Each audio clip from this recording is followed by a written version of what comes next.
ঠেকে গেছে, কেউ কিছু করতে পারছে না আপনার জন্য। আপনি পরিপূর্ণ ইয়াকিনের সাথে, দৃঢ় বিশ্বাসের সাথে এই 4টা আমল নিয়মিত করবেন। এবং আমি বহু মানুষকে পার্সোনালি এটার পরামর্শ দিয়েছি, ওনারা আমল করেছেন, আমল করে উপকৃত হয়েছেন।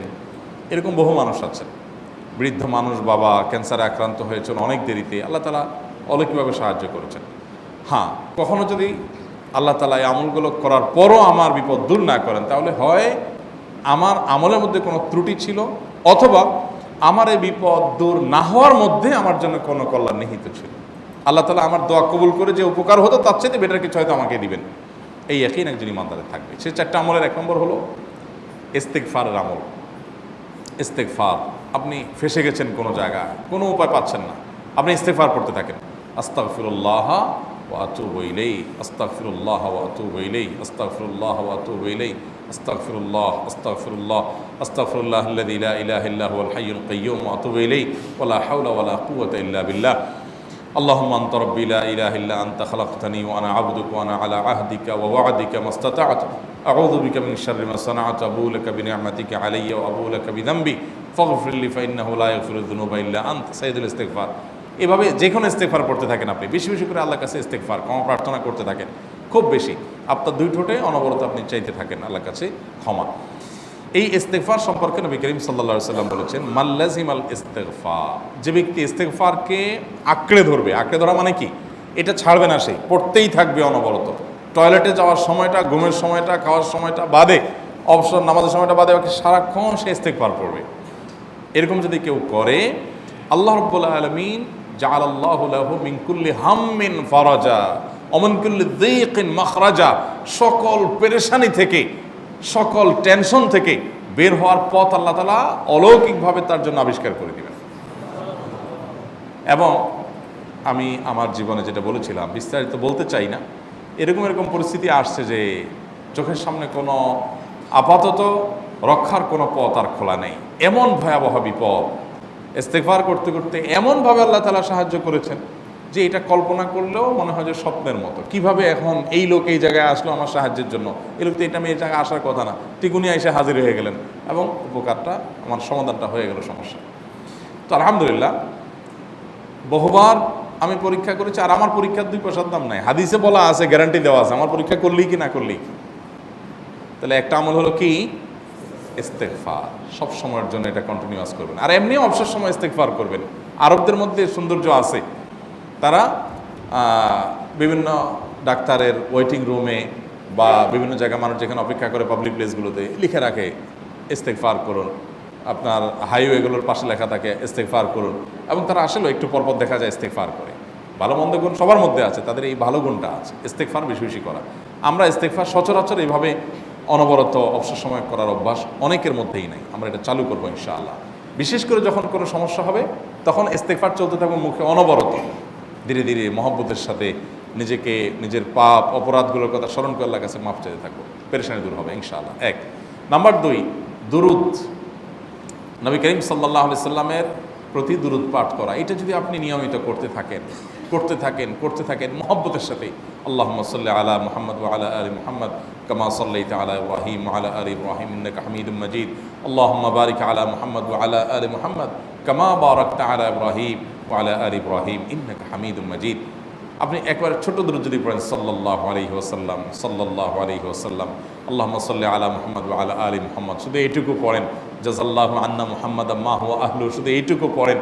আপনি এভাবে যেই কোনো দুরূদ নবী করিম সাল্লাল্লাহু আলাইহি ওয়াসাল্লামের প্রতি যদি পড়েন এবং পড়তে থাকেন অনবরত, ইস্তেগফারের পাশাপাশি দুরূদের ক্ষেত্রে নবী করিম সাল্লাল্লাহু আলাইহি ওয়াসাল্লাম বলেছেন যে এইটা তোমার জন্য যথেষ্ট হয়ে যাবে। তুমি যদি আল্লাহর কাছে আর কোনো দোয়া করতে না পারো, শুধু দুরূদটা পড়ো, তোমার সব পেয়ে যাবে, কিচ্ছু লাগবে না। এক সাহাবী বলছেন, রাসূলুল্লাহ, আমার দোয়ার মধ্যে দুরূদ কত পার্সেন্ট রাখবো?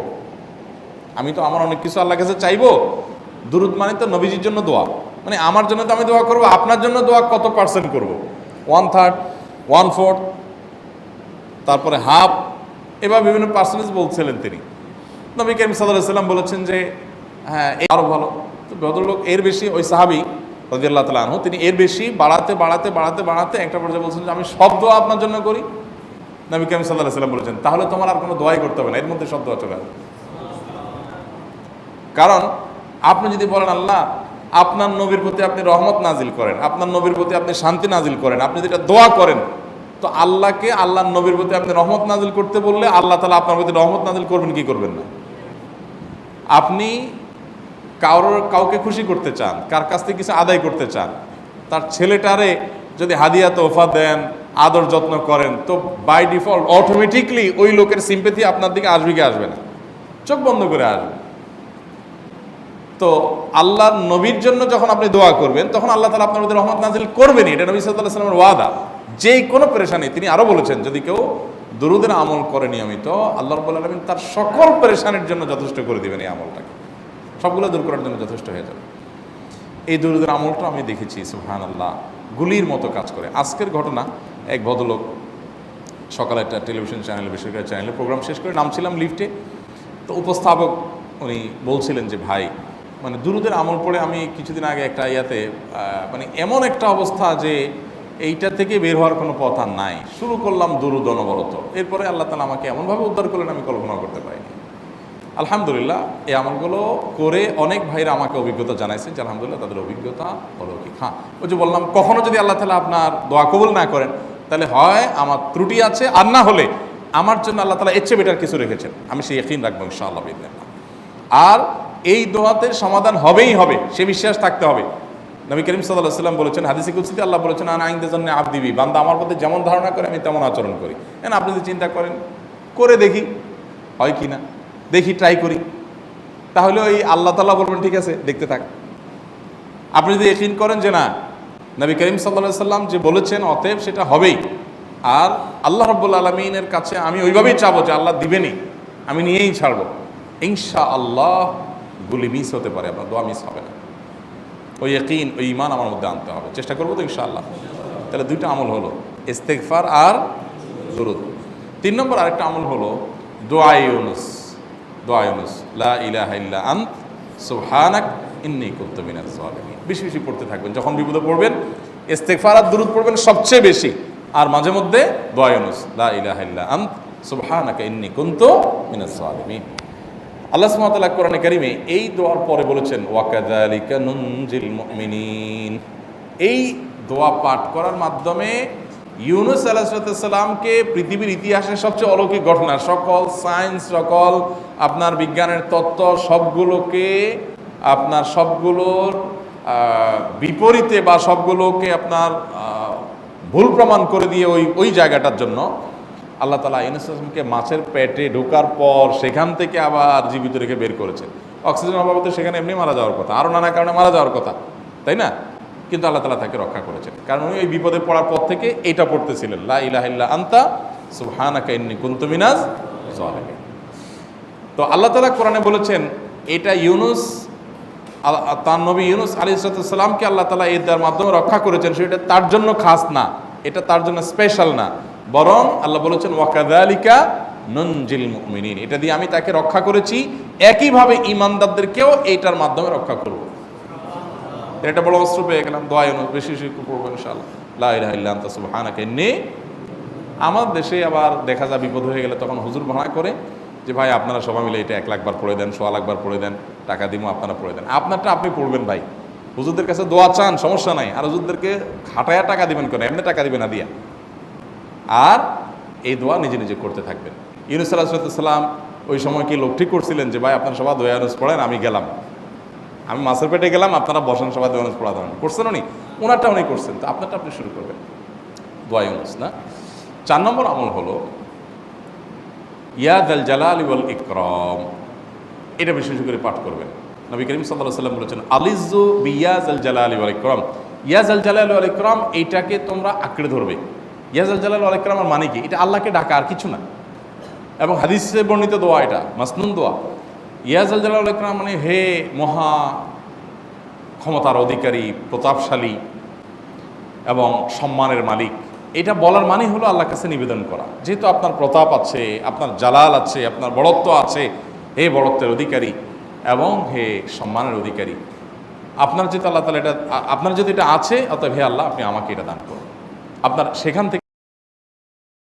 থেকে আমাকে, আপনার বড়ত্ব থেকে আমাকে আপনি হেফাজত করুন, আপনার একরাম থেকে আমাকে আপনি, তা দিয়ে আপনি আমাকে গ্রহণ করুন।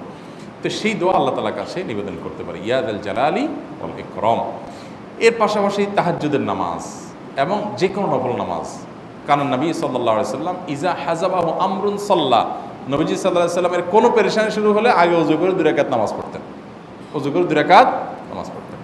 আমাদের যখন পেটে ব্যথা শুরু হয় আগে কার কথা মনে পড়ে? ডাক্তারের কথা মনে পড়ে। যখন গায়ে জ্বর আসে সবার আগে মনে পড়ে কিসের কথা? নাপা, নাপা, ঠিক না? জ্বর আসছে গায়ে, সবার আগে আমরা কি চিন্তা করি? নাপা। নাপা আপনি চিন্তা করেন, খান, নিষেধ না তো, ওষুধ গ্রহণ করা সুন্নত। নবী সাল্লাল্লাহু আলাইহি সাল্লাম নির্দেশ করেছেন ওষুধ সেবন করতে, আপনি করেন, ভালো কথা। কিন্তু ইমানদার সব কিছুর আগে ব্যথা আসছে, তাহলে ব্যথার জন্য একটা ওষুধ দোয়া শিখেছেন, দোয়াটা আগে করবে, পাশাপাশি ওইটা করবে। এলো ইমানদারের কাজ। আমরা আজকাল ইমান থেকে অনেক দূরে সরে গেছি। আল্লাহ আমাদের সেই ইয়াকিন দান করুন। তাহাজ্জুদের সময় দোয়া, অনেক বেশি দোয়া কবুল হয়। তাহলে 4টা আমল ইনশাআল্লাহ আপনাকে এই ভয়াবহ বিপদ থেকে উদ্ধার করার জন্য সাহায্য করবে ইনশাআল্লাহ।